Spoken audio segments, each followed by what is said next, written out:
What's up, guys? Sarah Winstead here, bikini athlete and coach for Pro Physique. And so we are back with another video. Today's topic is going to be more of a sit down chat. And I have a bunch of notes here on my computer to kind of make sure I don't miss anything. Today's topic of just discussion is going to be all about post-show blues, how to navigate it, how to combat it, and how to set yourself up for a very successful reverse diet into your improvement season and make sure you're kicking off things strong. So this actually comes from a lot of questions that I get from my clients. I've gotten a lot of questions about post-show from my Instagram because that's where I am right now. We are, I think it's Wednesday, so we are about 5 weeks, gonna be 5 weeks, 4.5 weeks, 5 weeks post junior nationals. And I cannot believe it's already been that long. It feels like literally just yesterday I can still smell the protan. So, in one sense, it feels like it's been forever. In another sense, it feels like it's only been just a couple of days. And that can be, a reality for a lot of people post-show because it's a big day. It's a big event. I kind of, equated a little bit to my wedding in 2019 to my husband, Daniel. It's a big day. There's a lot of planning, a lot of preparation that goes into it. It is literally, prep has been your life for the last, however long your prep has been, 5, 6, 7 months. And even training, obviously looking forward to prep before that kind of stuff in your improvement season. Prep is always, I tell my clients this a lot, the carrot in front of you on the stick, keeping you going in the right direction and kind of guiding that ship and guiding that process for so long. And when prep is over, you could be like, now what? What do I do? How do I act? It can be very daunting for a lot of people. They cannot have an idea of what they want to do post-show. And that is one of my first points as I dive into this about how to be successful post-show and combat the blues post-show and not lose yourself in that. Just well, now what do I do? I've been so focused on prep and now prep is just gone and I'm just sad. So have a plan. Have a post-show plan. Talk with your coach. I talk with all of my athletes, especially my ones that are very close to show, either before peak week, during peak week, before. I talk to them even sometimes the day after the show or a couple days after the show, just to make sure that my athletes are feeling good and that we have that post-show plan set before show day happens. And so that looks different for everybody. Whether or not you're going to be going on and doing a different show, another show, maybe it's up in the air if you get nationally qualified. That's why I talk to my athletes immediately post-show if they do get nationally qualified, and that's our next goal to help them stay on track. But if you're like me and kind of knew a little bit going into your nationals that was going to be the last show of the season, have a post-show plan with your coach. Have a plan for your reverse, maybe even knowing what your macros are going to be for that initial first week, knowing obviously what your post-show meal is going to be, maybe what your post-show weekend or Sunday or travel is going to be. Have that plan in place. It makes it a lot easier to adhere to a plan rather than just going off into nothingness and your coach also saying peace. And so you had a plan in prep. You had a plan all throughout your prep. You plan your days in advance. You plan your macros. You plan your cardio. Why should post-show be any different? Obviously, the rigidity is something that you work on mentally, and the flexibility that you work on mentally is very, very, very important. But you still have a plan. You still have a plan. And you function best when you do have that kind of a plan. And not saying that plan's not going to shift and change and get, more flexible as time goes on. That's the goal of improvement season for a lot of competitors. But have a plan immediately post-show. It's very dangerous. You're in a very dangerous and precarious and sensitive spot post-show, mentally, physically, and everything else. And the world can be like a freaking cupcake out there that you just want to consume everything, which is not a bad thing to have a nice, fun post-show meal. You guys have seen my post-show meals and things like that as well, and treats and stuff like that. But, making sure that we are set up for success, especially in that first few weeks of your reverse diet. And speaking of that, definitely have a coach for your reverse diet. Don't let your coach just say peace. And if they do, email me. Happy to help with the post-show stuff and the reverse diet in the opening weeks. Because again, like I mentioned before, you're very mentally fatigued. You are, shifting out of a very rigid and very constricted process that, the reins could come off and then you're just like, oh, I'm just not having a coach. I don't have an accountability. I have no plan and I'm just going to go eat whatever I want to. And then that could set you up for a very tough improvement season where you could potentially, I've seen competitors, mine haven't, but I've seen competitors gain 10 to 15 pounds in 2 weeks.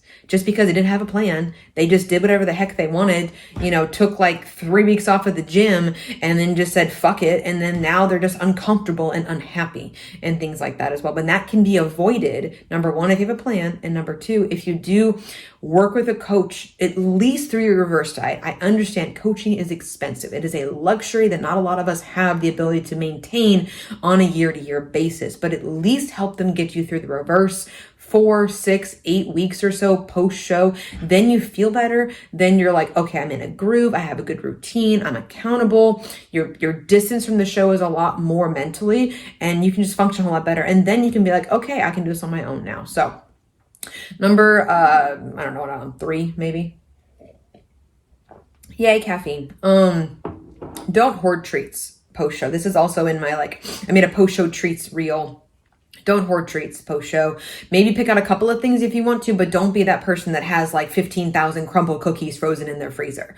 Discipline is hard post show. Your hunger and satiety hormones are very sensitive and very susceptible post show, especially if you've been able to walk your food up in peak week. You're going to feel like a bottomless pit post show. Nothing is going to be enough for you post show because your ghrelin and leptin are so off because of what you put it through. It takes time. It takes time. Know your triggers. If you aren't triggered by those kinds of things and can cut it and have a piece of it and track it or loosely track it as another kind of cookie or a pastry or something fun and still fit it into your plan and still fit it into your day and have it and be okay with it and feel happy about it, that's great. That's wonderful. Then please do have those kinds of treats. But for the vast majority of us, it's just not a reality we can actually live in without consuming or over consuming or having that there in the back of our brain knowing it's in the freezer. That could lead us, some people, to have a binge event post show. Set yourself up for success. I don't recommend hoarding those kinds of treats or anything like that unless you know that you can control the portion and control yourself around it and things like that. And eventually the food is going to be there. You're eventually going to be able to work those kinds of treats in, have them and be more mindful about them and be more present with them instead of just ending up with a fistful of peanut butter in your mouth at 2 a.m. and not knowing what the hell is going on.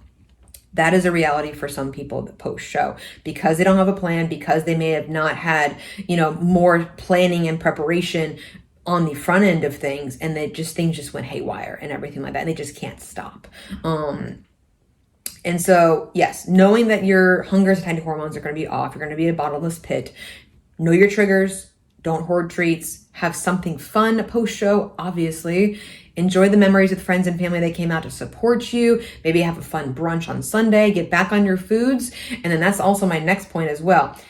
Keep your same habits post show.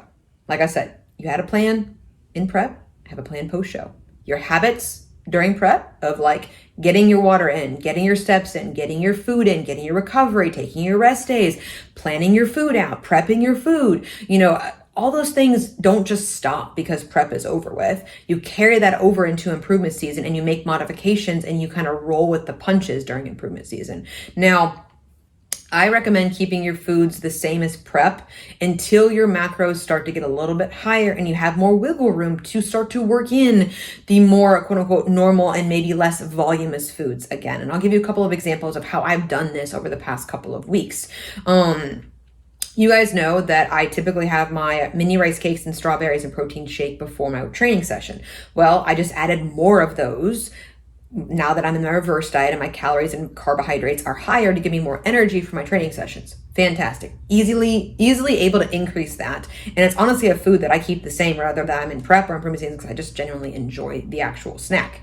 Breakfast used to be in prep kind of egg whites with my cream of rice. Well, now my macro is a little bit higher, especially pre and post training where I want a lot of my carbohydrates for energy and recovery purposes. I've been able to add in something that I've looked forward to, which you guys know I'm team bread. So I've added an English muffin into my post-workout breakfast. And that's become very satisfying to me. But again, I didn't add that in week 1. I added it in when I had the wiggle room to have that and still have a decent amount of cream of rice, still have my egg whites. Eventually I want to add in some more tomatoes and spinach and vegetables into my egg whites and make it an actual omelet. That'd be great. But I have added an egg into my egg whites for additional fats because my fats have gone up because obviously we want fats and calories to go up along with carbohydrates. post show. And so that was like an easy way for me to add something in that I can still track, that I was looking forward to, that I'm not too food focused about, that is like very satisfying and fun for me, that I also know I digest well.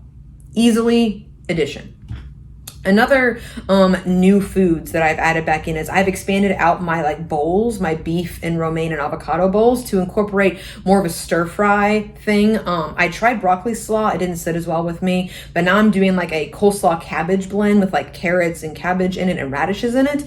And then I've added in some baby bella mushrooms, and then some pineapple as well as with my zucchini. So I kind of stir fry that all up, and it's very satisfying to me because in prep, as you guys know, if you've ever gone through contest prep, your food gets like real minimal. Variety is not a thing. And so that was one of my goals for myself during improvement season, is add more variety back into my meals. I wanted pineapple. I wanted mushrooms. I wanted just something different. And so I was able to pick out what I actually wanted and what my body was hungry for and what would make me feel satisfied and make me happy. And I made that small adjustment. Is it like the fun foods that you might be seeing people adding back in? Not necessarily, but for me, I enjoy it. So it makes me happy. So that's really what it's about as well. So yes, one of the things that I mentioned before is, keeping your foods the same, gradually adding back in new foods you digest well, and things like that, to help that food focus start to get a little bit less. If you watched my show day video, I was eating a crap ton of caramel rice cakes. I became a little bit focused on that in the opening couple of weeks post show, on how many rice cakes I was getting today, because that's what I was focused on during contest prep. And so I have gradually, this is my last example of prep foods, I've gradually worked that down to now I have one caramel rice cake, but it's like a dessert rice cake where I put my nut butter on top of it with a strawberry and sea salt, and it just tastes like amazing. It tastes different than it did in contest prep. To me, it tastes better, tastes more full, more satisfying, and I'm not as focused on, can I have like 5 of these? I'd rather have that, one, and then I'm starting to introduce sandwiches again. Like, again, I'm team bread. So it's like, if I have any extra carbohydrates, I'd love to add in more variety of fruits and vegetables. And then my secondary goal is adding in more like, whole grains. I use the Dave's Killer Bread, the thin slice, to now make a beef and avocado sandwich that I eventually want to add more to once carbohydrates will continue to go up. I've added that back in. Something easy, something fun to help with that food focus. And that helped my brain. Literally, like the first day I had it, I was like, I feel normal. Because these are foods that I had during improvement season that, yes, went away for contest prep for that purpose. But now that I'm in improvement season again, I can gradually work those things back in and lessen my food focus around things like the caramel rice cakes that I would like hoard and like savor every single bite during contest prep and things like that. And also knowing that I was doing that now that I have less brain fog because we have more food, I didn't realize I was doing that until post show, until I looked back being like, yeah, that was food focus. And I still had that in the opening weeks. And now it's starting to go down significantly over the past like 4 to 5 days. And so, one of my other points on here is that this takes time. It takes time to feel like a normal human again. It does. Be gracious with your body, be grateful for it in all seasons, but knowing that, I'm again 4.5 weeks post show and I'm really starting to now feel like a normal human again. In the opening weeks, I didn't. And now I am. And it's fantastic. It's slowly but surely starting to happen again. And I'm definitely here for it. Another big point of improvement season and successfully navigating the post-show blues is going to be setting some goals for your improvement season, like right off the bat for yourself. And these can look like goals that are, number one, not scale focused, because we've been focused on the scale for a while. We focus on measurements and on seeing new lines and progress photos every single week during contest prep. That has to shift away from those kinds of things during improvement season for non-scale goals. These could look like, I've already mentioned a few of them. Number one, feel like a normal human again. More energy, less brain fog, less food focus, having better recovery. I'm not as sore anymore. I'm not as tired anymore. Focusing on fueling your body, working new foods back in. All of these things can be great goals for you in conjunction with other things like incorporating judges' feedback. For me, glute density. Focus on some training and some PR goals and really building that muscle mass and putting my effort into the gym as far as that is concerned. And then, the third kind of prong to your improvement season goals beyond just like working on yourself, working on your training and nutrition. The other thing is living life, enjoying the life season that, I know people say don't earn it. Well, you fucking earned it because you went through contest prep. And this is the time to take advantage of that life season. I'm talking about, having fun with family again, talking to your spouse or significant other or others that you live with and being like, hey, I want to be social again within reason. I want to be mindful of my foods and things like that as well. But I still want to have fun again because I feel better now.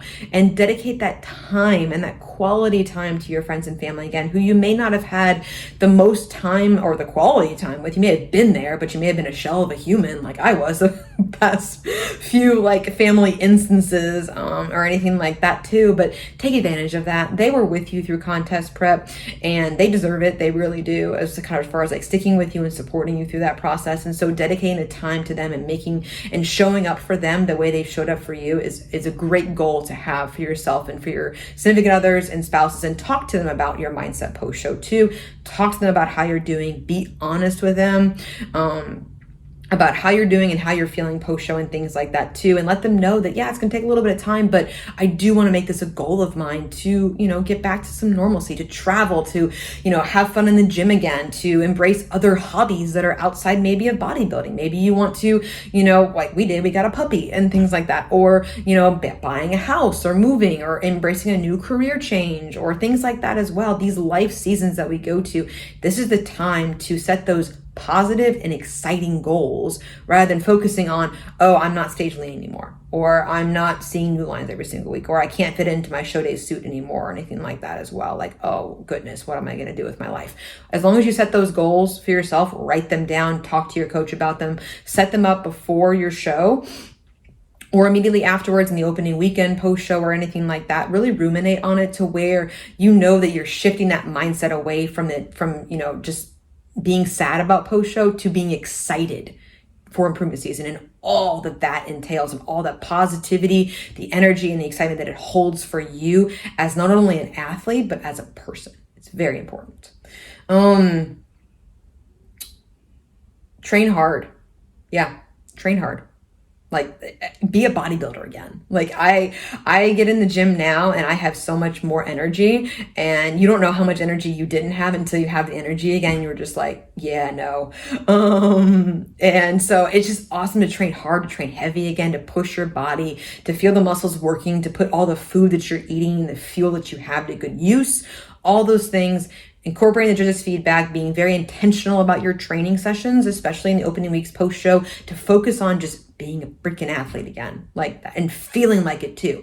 And again, walking in the gym like the badass that you are, putting in the work, putting in the effort every single day towards that carrot, towards that next goal, whatever that is for you, be it, a year, 6 months, 12 months, whatever, or just living the lifestyle again and never competing again, whatever it is for you, train hard, train heavy, challenge yourself. You guys know where I stand on that.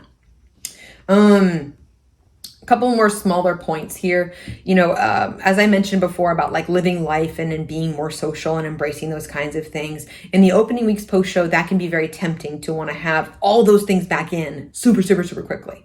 I say add them back in sequentially when you can, being social, having a date night in, but choose to do that, because when you choose to indulge and pick and choose foods and occasions and things that you actually want, it makes all the difference in the world as far as your mindset is concerned. And staying disciplined, not restricted. There's a difference. Disciplined around those events, but not feeling restricted to where, okay, you could maybe share an appetizer with your husband and then share a dessert and then have a little bit lighter of a meal because this place has great apps and great desserts or something like that as well. Like we have a great like Italian bakery place that makes amazing cannolis and cheesecakes. And occasionally if we do go there, I know that my meal might be a little bit lighter because I'm like, I really, really want like a cannoli or like a chocolate cheesecake or something like that as well. And like, that's where my focus is. And that's what I'm going to really, really enjoy. So I'm going to pick to do that. And then I'm going to stay mindful and present and keep everything else a little bit lighter to make sure that I don't feel like dog trash the next day. Anytime we go into any kind of these social events or occasions or opportunities for untracked meals, I think it's very important to tell yourself and ask yourself, how do I want to feel the next day? Do I want to feel pretty good? Do I want to feel like dog trash? There are opportunities there because you always have a choice at the end of the day. But when you choose to indulge in something that you really want, that you pick out, like for me, you saw my post-show meals were like sweet potato fries and a grilled chicken sandwich. I was like, it tastes so much better because I had it, I picked it, I enjoyed it, and it was amazing. It was super, super good, and it tasted a whole lot better, and I felt good afterwards. I felt good about my choices. I wasn't guilty. I wasn't mad or anything like that with myself or anything like that, or wishing I did things differently. But if that does happen, and it's going to happen on occasion, throughout your reverse diet, throughout your improvement season, the overeating events could possibly happen, or you could just have a little bit too much, and you don't feel good the next day, but then you learn from it. You're always learning in every single season. Contest prep, reverse dieting, improvement season, it's no different there with how much you're learning about your body, with how much better you get and just more successful you get at navigating events, navigating social occasions, staying on track in between, staying disciplined, but having that balance there of a off season and improvement season that is very, very positive towards your goals, working on that mindset, all those kinds of things. And so it's fantastic to have those kinds of goals. It's fantastic to incorporate those wonderful social events back in within reason, being gracious with yourself. Like for me, we had that vacation in Colombia and everything like that post show, but you guys saw my foods, and everything. And now, we had a date night a couple of weeks ago. We've got Daniel's brother is getting married next week. And so we've got events that are starting to happen. And so I know that I can be consistent at all the events leading up to it. And then I already going to make mindful decisions at those events and pick and choose foods that I know I actually like and enjoy myself and make some memories, because again, the season is about making memories as well.